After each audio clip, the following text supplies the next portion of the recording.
was the jolly swagsman camped by a billabong under the shade of a coolabah tree.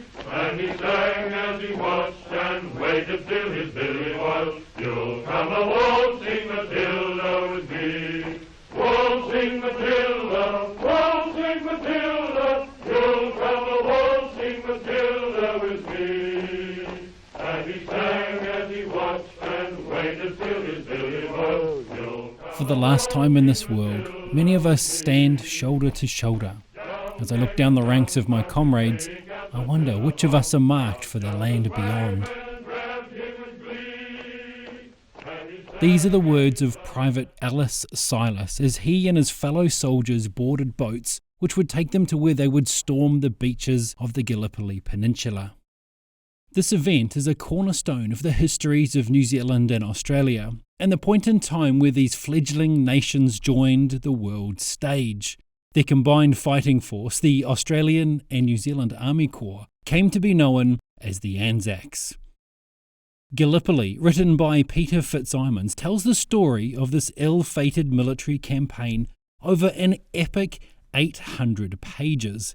He covers from the call to arms to the formation and training of the forces, the entirety of the 8-month campaign, and the subsequent aftermath and investigations.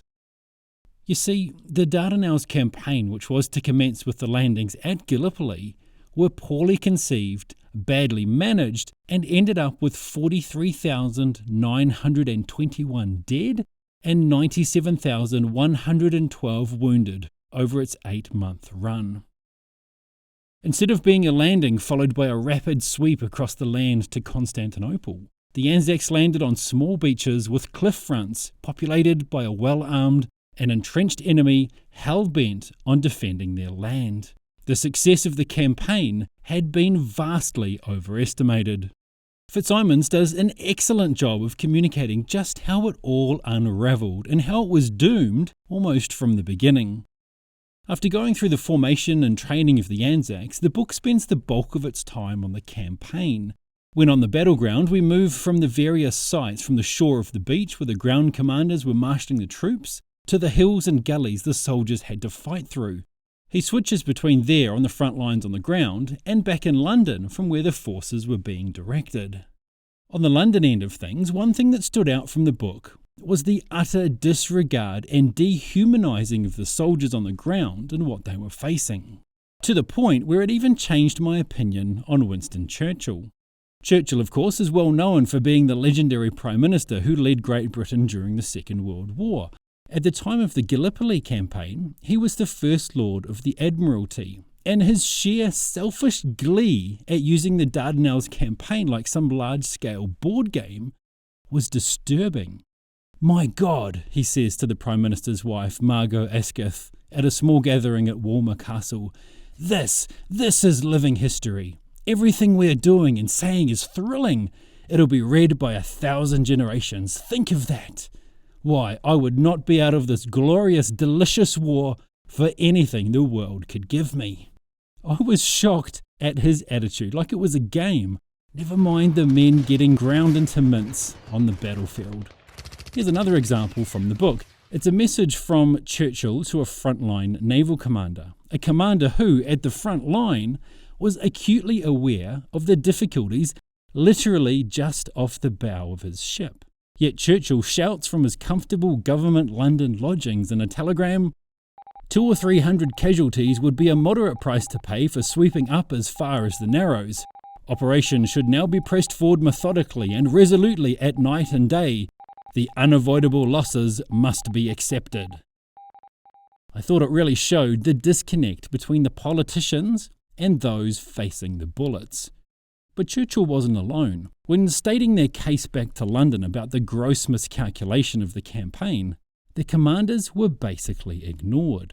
Back at GHQ on HMT Arcadian, General Hamilton is still absorbing the disastrous news when a cable arrives from London in response to his request on 4th of May that he and his forces urgently need more artillery shells to be sent out. The ammunition supply for your force was never calculated on the basis of a prolonged occupation of the peninsula. It is important to push on. Hamilton was basically told, "We didn't calculate the right amount of ammo for you, so yeah, good luck." It's quite incredible.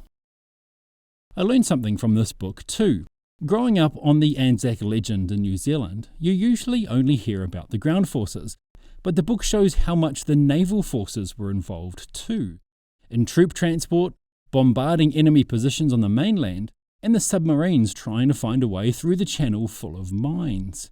The whole book was great, but there were two sections in particular that stuck in my mind: the Suvla Bay landings and the battle for Hill 60.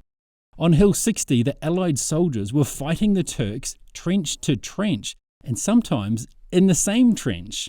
One part describes the opposing forces in the same trench frantically flinging grenades at each other and trying to catch them and throw them back before they explode. Setting to with a will, the men work feverishly in the confined space, just 5 yards long, 4 foot 6 inches deep, 4 feet wide, with a foot of earth as a parapet. It does not stop, even when McNee is wounded twice in the head and in the hand, for he stays on. When Renton loses a leg, he reluctantly has to withdraw and be carried back, but the others still keep going in the now sticky trench. The leg is simply heaved over the side without ceremony. For every man who falls, another quickly comes forward. For all the gravity of the situation, still there is extraordinary levity on the Australian side. "It was the best bit of sport I ever had in my life," one soldier would recall, with those surviving having many narrow escapes that cause high hilarity. In my mind, this perfectly sums up the madness of war and its truly absurd nature, right alongside the Aussie and Kiwi larrikin spirit. This is a long but greatly satisfying read. If you want a very readable way to learn about the Gallipoli campaign, FitzSimons' Shrimp on the Barbie conversational writing style will have you turning page after page after page. Once the jolly swagman camped by a billabong under the shade of a coolabah tree, and he sang as he watched and waited till his billy was, "You'll come along